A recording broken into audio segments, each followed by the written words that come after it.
Well, howdy there, Internet people. It's Bo again, and welcome to The Roads with Bo. Today is February 4th, 2024, and this is episode 24 of The Roads Not Taken, a weekly series where we go through the previous week's events and talk about news that was unreported, underreported, didn't get the context it deserves, or I just found it interesting.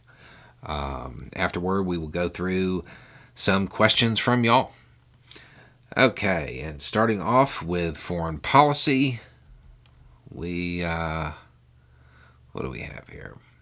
Okay, so the U.S. approved a $4 billion drone sale to India, and they are armed drones, and it looks like they will be used for maritime security. The United States and the United Kingdom hit a slate of 30 Houthi targets in Yemen the day after hitting a bunch of targets in Iraq and Syria. It's worth noting that these are different conflicts.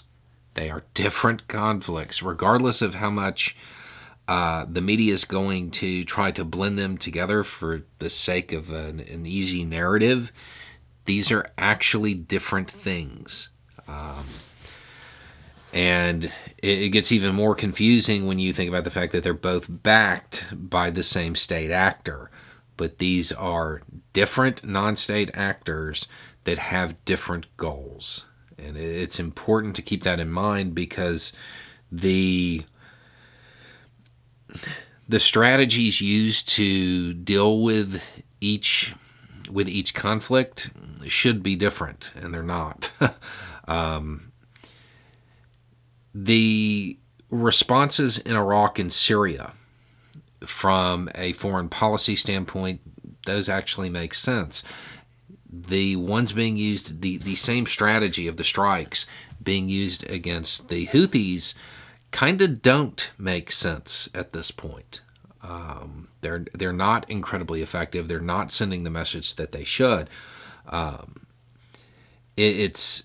It's important to understand the dynamics because the responses should be different. Okay.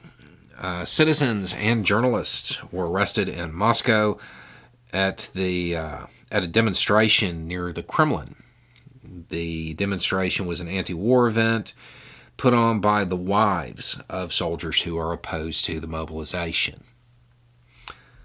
The EU is coming across with about $54 billion in aid for Ukraine. Meanwhile, the United States is still not moving on aid because of Republican disarray in the House. Okay, moving on to U.S. news. The man who allegedly killed his father and took his head and posted the video to YouTube, when he fled to a National Guard installation, climbed the fence, and he was taken into custody without incident there. But it's worth acknowledging the reason he went there. He went there, according to the allegations, to try to rally the National Guard to take up arms and fight against the feds. Where have we heard that rhetoric lately? These politicians are putting out incredibly dangerous rhetoric. It really needs to stop. Okay, the House Republicans are pushing forward with a bill for more military aid to Israel. Connecticut will cancel roughly $650 million in medical debt for an estimated 250,000 people. And that's supposed to happen this year. Let's see, Oklahoma had a decent-sized earthquake. Don't have a whole lot of information on that so far. In cultural news, Nikki Haley did a cameo on Saturday Night Live where she was asking questions of a fake Trump candidate.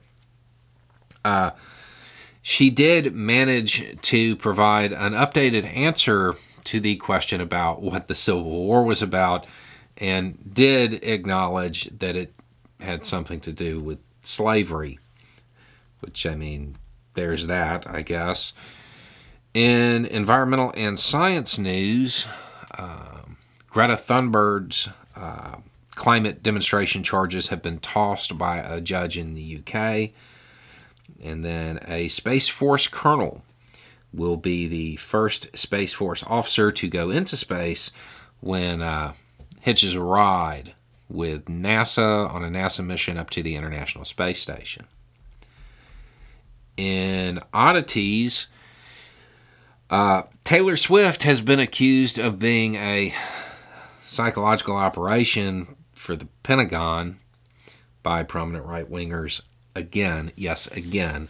But now it's the Pentagon, not the CIA. Or maybe it was the Pentagon last time and the CIA now. Either way, that has slightly evolved and is continuing on.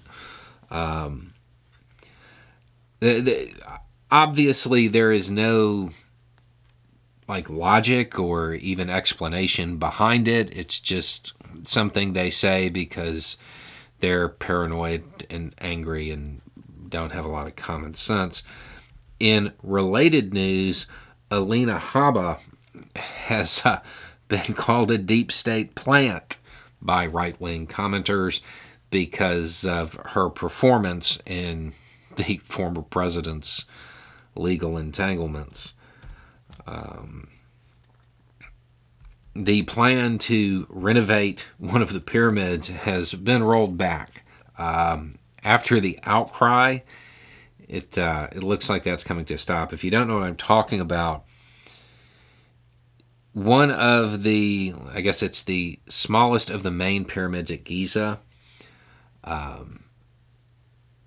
there was a plan to kind of renovate the outside of it and kind of recoat it with some rocks that were nearby. A lot of archaeologists had questions about how it was going to be done. The whole project seemed to have been rolled back at the moment. There will be more details coming, but the international outcry definitely appears to have had at least some impact. Okay, moving on to the Q&A. And the email for this is questionforbo@gmail.com. Okay. Why did they use long-range bombers when the carriers are there? There's a whole bunch of reasons for that, but the one that is probably most pressing and the one that wouldn't change based on scenario is generally you don't want to use the stuff on the carriers. You want to bring stuff in. The stuff on the carriers is in case there's a response. So you don't want to use those resources if you don't have to.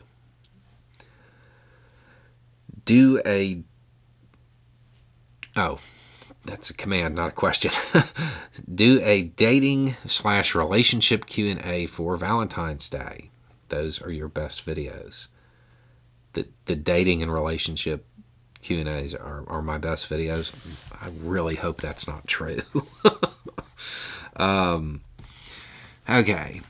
I'm assuming that you've seen those charts from a poll showing an increasing ideological divide between women and men aged 18 to 29. Okay.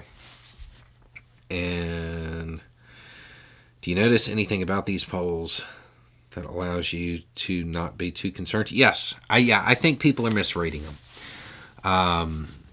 Okay, so short version, if you haven't heard about this, there is some polling that suggests, I guess one way to read it is that young men are becoming more conservative than young women. That is a way to read it. I don't know that it's the correct way to read it. That is definitely the way to write it if you want really good headlines. But if you get into it and you really look at what was said, that's kind of not what's there. The biggest group described themselves as moderates, not as conservatives.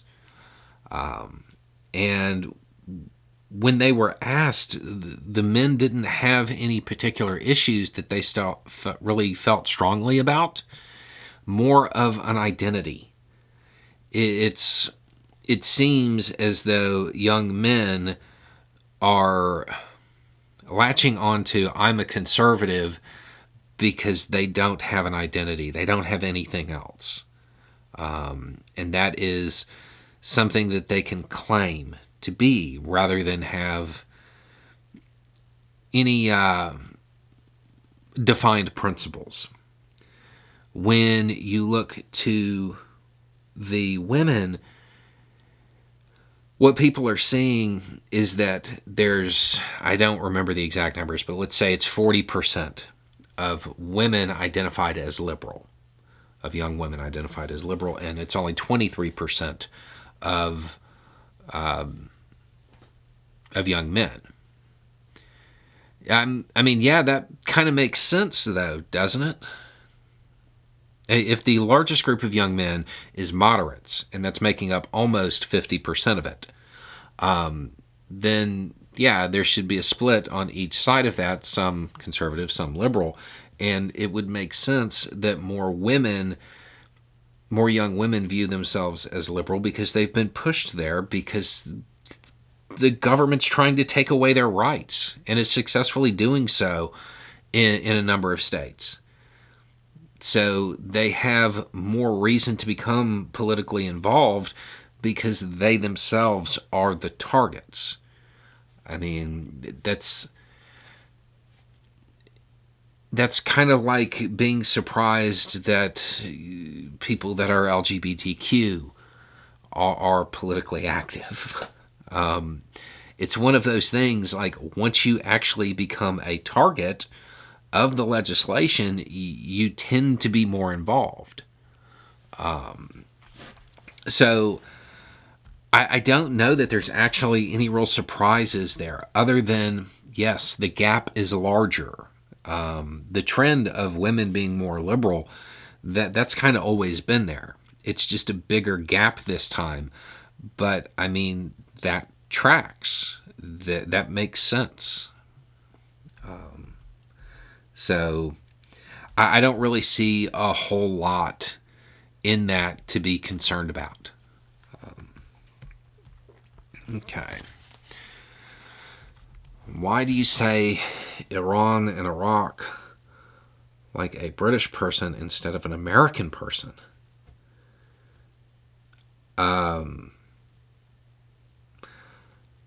So, yeah. I say Iran the way I do because I dated a woman from Tehran when I was younger, and she did not like Iran. That's why. Yeah. So I didn't know that was a British pronunciation. Okay.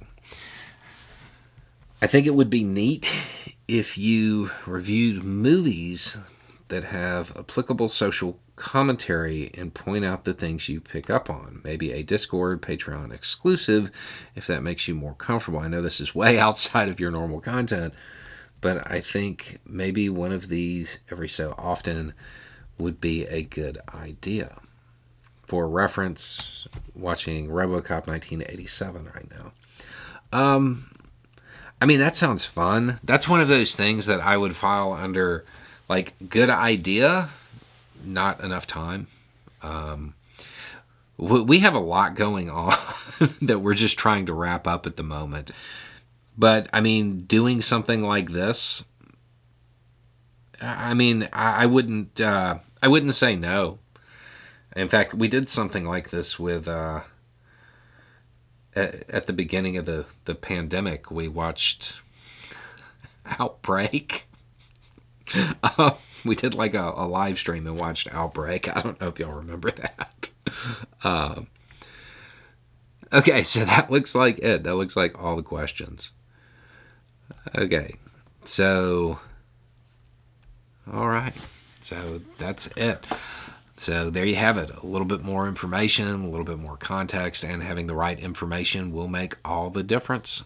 Y'all have a good day.